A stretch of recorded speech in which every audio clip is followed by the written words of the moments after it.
Dari semula telah kau tetapkan hidupku dalam tanganmu, dalam rencanamu Tuhan. Rencana indah telah kau siapkan bagi masa depanku yang penuh harapan. Semua baik, semua baik, apa yang telah kau perbuat di dalam hidupku. Semua baik, sungguh teramat baik, kau jadikan hidupku berarti.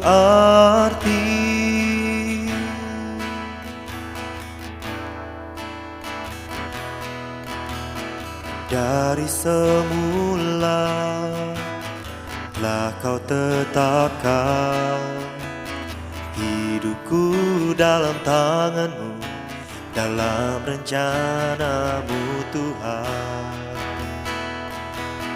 Rencana indah telah kau siapkan bagi masa depanku yang penuh harapan. Semua baik, semua baik, apa yang telah kau perbuat di dalam hidupku. Semua baik, sungguh teramat baik, kau jadikan hidupku berarti. Semua baik, semua baik, apa yang telah kau perbuat di dalam hidupku. Semua baik, sungguh teramat baik, kau jadikan hidupku berarti.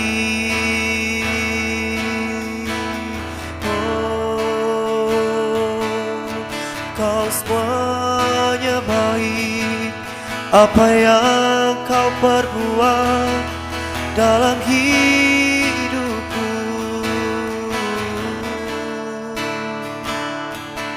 Itu semua baik, Yesus. Oh.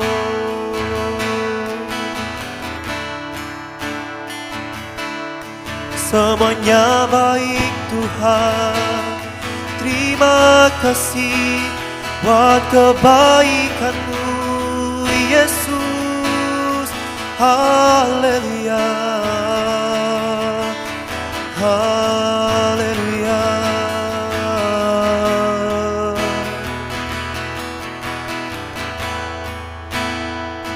Yang Kau lakukan bagi hidup kami yang terbaik,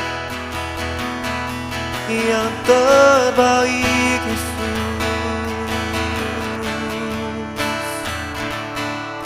yang terbaik.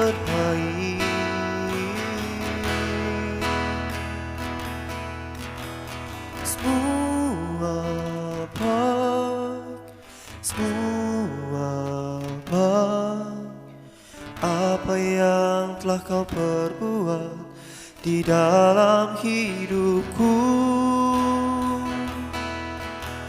Semua baik, sungguh teramat baik, kau jadikan hidupku berarti. Semua baik,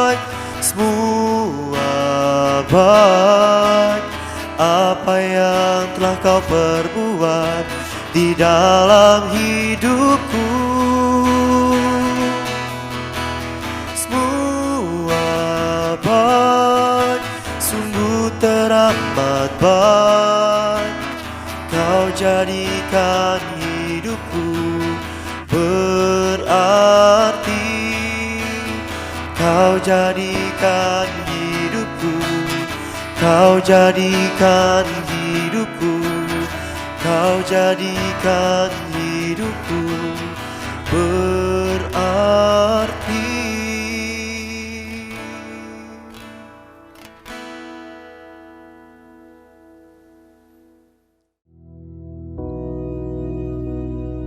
Bapa kami yang di surga, dikuduskanlah namamu, datanglah kerajaan-Mu, jadilah kehendak-Mu di bumi seperti di surga.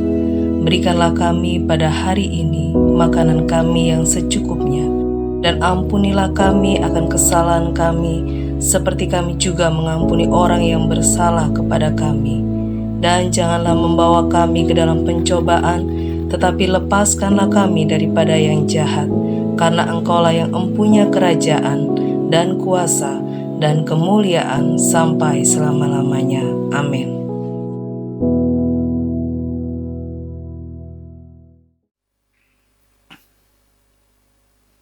Saudara, saya ajak membaca di dalam 2 Timotius. 2 Timotius pasal 2 ayat yang ke-15.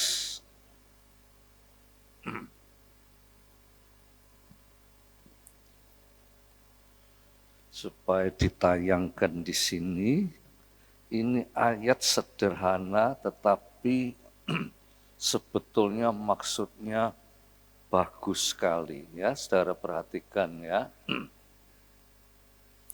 Dikatakan, usahakanlah supaya engkau layak di hadapan Allah sebagai seorang pekerja yang tidak usah malu, yang berterus terang memberitakan perkataan kebenaran itu. Ini sebetulnya walaupun tidak usah dijelaskan, sudah jelas ini, saudara-saudara. Ya, usahakanlah supaya engkau layak di hadapan Allah. Kita harus berusaha supaya kita itu layak di hadapan Allah. Ya, terus dikatakan sebagai seorang pekerja yang tidak usah malu, yang berterus terang memberitakan perkataan kebenaran. Saudara, kalau kita mendalami ayat ini, ya, bagus sekali. Ya, saya berharap saudara yang setiap pagi datang tuh betul-betul merenungkan ayat ini dan menghayati. Sebab tidak begitu saudara, nanti saya jelaskan ya. Dikatakan, usahakanlah supaya engkau layak di hadapan Allah. Kata usahakanlah itu kelihatannya ringan. Ya. Wes yang tidak usaha nolah. Ya, kelihatannya ringan. Tapi kalau saudara membaca bahasa aslinya, ya, itu ditulis dalam bentuk imperatif. Kata imperatif itu harus. Ini perintah. Jadi bukan lagi ya tak usah, bukan. Ini perintah. Kalau dunia militer, saudara, kalau sudah dibilang perintah, bagaimanapun harus dijalani. Ya, ini saudara, kalau kita tidak bisa mengerti akan firman Tuhan, kita tidak akan berhasil. Ya, jadi supaya usahakanlah itu harus, ini perintah Tuhan. Ya, supaya engkau layak. Nah, kata layak ini, saudara, saya akan beri contoh. Ya, satu waktu Nabi Yesaya, ya, dia berdoa. Ya, dia berdoa itu dengan sungguh-sungguh. Dia berdoa di bait Allah. Lalu dia melihat itu ada jubah putih turun dari atas sampai ke bait Allah. Ini penglihatan, ya. Jadi dia melihat ada jubah putih dari atas sampai di bait Allah. Ini penglihatan. Terus dia melihat, ya, para sarafim, yaitu para malaikat itu mengelilingi takhta Allah. Jadi takhta Allah itu dikelilingi oleh para malaikat. Dan malaikat itu waktu mengelilingi itu dia berkata, kudus, kudus, kudus. 3 kali. Waktu Nabi Yesaya melihat ini, saudara, dia berpikir, malaikat itu sudah kudus. Ya. Malaikat itu sudah kudus. Tetapi waktu dia berhadapan dengan takhta Allah, kok dia bilang kudus, kudus, kudus 3 kali. Berarti kalau malaikat itu sudah kudus, Allah itu 3 kali lebih kudus daripada para malaikat. Ya. Nah, terus kalau saudara baca itu Yesaya pasal 6 sampai pada ayat yang ke-5, dia bilang, aku ini orang yang tidak layak Tuhan. Aku ini orang yang tidak layak. Aku ini orang berdosa. Bibirku itu penuh dengan dosa. Saya hidup di tengah-tengah bangsa yang berdosa. Aku ini tidak layak Tuhan. Itu pengakuan Yesaya. Jadi Yesaya itu setelah melihat bagaimana kekudusan Allah, dia merasa tidak layak. Ya, di sini dikatakan supaya engkau layak di hadapan Allah. Ya, supaya engkau layak. Nah, hidup kita ini kan tidak pernah kita ini memikirkan hidupku ini layak enggak di hadapan Allah, enggak pernah memikirkan. Ya toh? Kita yang pikirkan, aku anak Tuhan. Ya.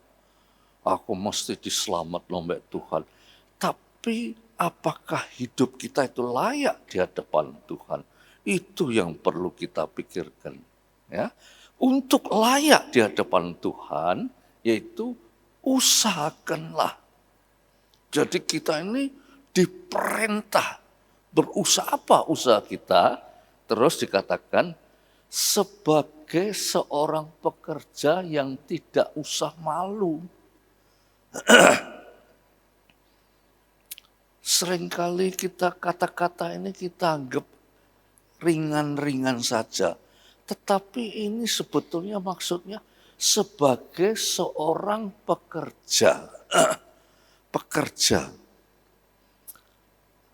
Itu menunjukkan ya bahwa saudara itu bukan saja bekerja buat Tuhan, bekerja di dunia itu saudara harus menempatkan diri saudara sebagai orang yang layak di hadapan Tuhan. Ya. Sebab kata pekerja itu ya di dalam bahasa aslinya, yaitu bahasa Ibrani bukan Yunani, Ibrani ya. Itu pekerja itu dalam bahasa Ibrani itu disebut malakah. Ya. Malakah itu artinya pesuruh Allah. Ya. Saudara bekerja itu saudara disuruh Allah untuk bekerja. Jadi saudara kerja apa saja, ya, mungkin pegawai kantor, atau sopir, atau apa saja kerja. Itu saudara itu pesuruh Allah. Pesuruh Allah. Nah, pesuruh Allah itu supaya bekerja layak di hadapan Allah. Jadi kalau saudara kerja apa saja itu kerjaan saudara itu malakah. Yaitu pesuruh Allah. Saudara kerja apa saja lah. Ya, itu saudara itu pesuruh Allah. Oleh sebab itu kita harus usahakan supaya engkau layak di hadapan Allah sebagai seorang pekerja yang tidak usah malu. Kata malu itu sebetulnya kata ganti. Tidak usah kita sungkan-sungkan atau tidak usah kita ini ragu-ragu dan sebagainya. Kita ini pekerja Allah. Malakah. Jadi saudara bekerja apa saja itu disuruh Allah. Tetapi disuruh untuk menjadi orang yang layak di hadapan Allah. Jangan saudara membedakan antara gereja dan pekerjaan. Ya. Saudara bekerja, saudara menunjukkan saya ini malakah. Saya ini pesuruh Allah. Bekerja ini saya ini pesuruh Allah. Jadi saya harus bekerja, berusaha supaya saya ini layak di hadapan Allah. Ya. Umpamanya ini contoh ya. Kerja tapi korupsi. Nah, itu tidak layak di hadapan Allah. Ya, saudara. Nah, terus dikatakan di sini ya, usahakanlah supaya engkau layak. Tadi sudah saya jelaskan, di hadapan Allah sebagai seorang pekerja. Pekerja itu artinya malakah. Kita ini adalah bekerja itu suruhan Allah. Ya, malahan saudara nek baca di dalam 2 Tesalonika pasal 3 ayat 10 dikatakan, nek kamu dak kerja, ojo makan. Loh. Tuhan suruh bekerja, kita ini bekerja. Nek kamu dak kerja, ojo mangan. Kamu harus bekerja. Apapun juga pekerjaanmu, itu pesuruh Allah. Dan kerjakan supaya kamu layak di hadapan Allah. Ya. Terus saudara, yang berterus terang memberitakan perkataan kebenaran itu, kita harus terus terang. Jangan ada yang menutup-nutupi, kita harus berterus terang. Ya. Berterus terang memberitakan perkataan kebenaran. Jadi saudara itu menunjukkan bahwa saudara itu orang yang dibenarkan oleh Allah. Berterus terang. Itu di dalam bahasa Yunani, maka itu saudara perlu diketahui bahwa bahasa Yunani itu disebut ordo tu manai. Ya. Artinya, saudara-saudara, cepat dan cermat. Nek bekerja itu dikatakan di sini, ya, terus terang tuh sing cepat dan cermat. Kerja itu jangan berlambat-lambatan, sing cepat dan cermat. Saudara-saudara, kelihatannya ayat bacaan kita ini biasa. Tetapi sebetulnya maksud Alkitab itu luar biasa. Ya, saudara-saudara, oleh sebab itu kita ini setiap pagi mendengarkan firman Tuhan, kita renungkan, ya, kita hayati, dan kita terapkan di dalam hidup kita. Kita mesti harus meningkat sampai di sana, saudara. Nek kita cuma yang ngrungokno tok tapi gak mengubah hidup kita, itu sama dengan saudara menganggap firman Tuhan itu tidak berkuasa. Ya, tetapi kalau saudara itu mendengar dan direnungkan, dihayati, itu akan membawa saudara kepada hidup yang berbahagia. Kita ini di dunia, saudara. Dunia itu penuh dengan kejahatan. Ya, kita harus selalu waspada. Di dunia itu penuh kejahatan. Kita tidak waspada, kita lengah sedikit saja, kita sudah jatuh di dalam dosa. Ya, oleh sebab itu firman Tuhan berkata, untuk supaya kita ini bisa berjalan dengan baik di tengah-tengah dunia yang penuh kejahatan ini, banyak doa. Ya. Saudara sering berkata, aku wis doa. Ya.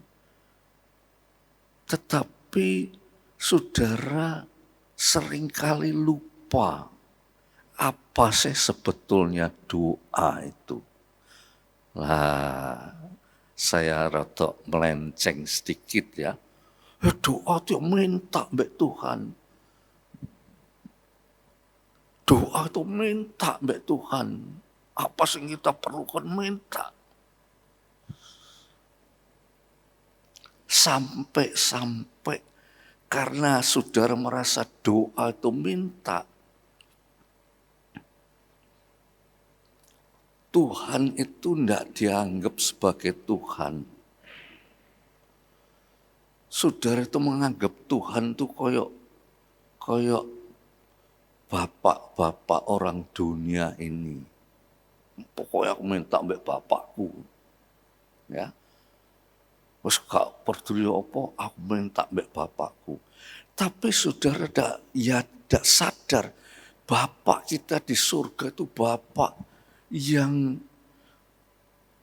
bukan saja pemberi, tetapi dia itu kepingin seperti ayat ini tadi dikatakan, usahakanlah. Itu sebetulnya kata yang ringan. Padahal kata-kata ini sebetulnya kamu harus. Ini perintah Allah. Harus kamu hidup layak di hadapan Allah. Ya. Jadi doa itu bukan saja minta. Ya.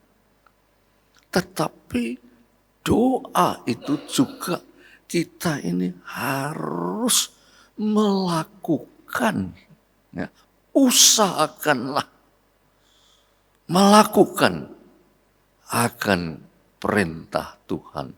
Jadi bukan minta, tetapi melakukan. Melakukan akan kehendak Tuhan supaya kamu layak dan sebagai orang yang berterus terang memberitakan kebenaran. Dengan kita ini berbuat melakukan kehendak Tuhan, kita itu memberitakan kebenaran firman Tuhan, ya, dengan cermat dan tepat, sehingga kita ini bisa menjadi alat Tuhan yang indah. Ya, saudara, maka itu kita ini harus teliti dengan hidup kita. Nek enggak ya saudara, kita ini sok-sok, aku wis sungguh-sungguh lu dalam Tuhan. Tapi hidupku kok begini. Ya, saya ini sungguh-sungguh di hadapan Tuhan. Tapi kok susah. Isik rekoso, isik mengalami macam-macam masalah. Salah dewe, saudara. Kita salah sendiri. Itu salah kita sendiri. Kalau kita bisa menuruti akan firman Tuhan ini, Tuhan itu juru selamat kita. Dia menyelamatkan kita dari macam-macam penderitaan, kesusahan, kesakitan, bahaya, dan kematian sekalipun kita diselamatkan. Ya, tetapi sampai terjadi apa-apa dengan hidup saudara ini, sebetulnya saudara itu kurang cermat. Ya, kurang cermat di dalam hidup saudara sebagai anak-anak Tuhan. Kurang cermat, kurang doa, kurang sungguh-sungguh, kurang menuruti akan segala perintah Tuhan. Ya, nah kita bisa nuruti Tuhan itu luar biasa bagi kita, ya. Sehingga kita tidak perlu kok sampai mengalami, ya di dunia ini ya memang ya kita ini seperti dikatakan di dalam Injil Yohanes pasal 16 ayat 33, ya, tidak usah dibaca, saya jelaskan. Tuhan mengakui, dia bilang begini, ya, semuanya itu kukatakan kepada kamu. Ya, di dalam aku kamu berbahagia atau damai sejahtera. Di dunia itu kamu mengalami banyak penderitaan. Tetapi kuatkanlah hatimu, aku sudah mengalahkan dunia. Ya, jadi saudara itu nok dunia itu tidak iso saudara lepas dari macam-macam penderitaan, tidak bisa. Tetapi Tuhan bilang, yaitu ini 2 Timotius pasal 2 ayat 15 itu dipegang. Usahakanlah.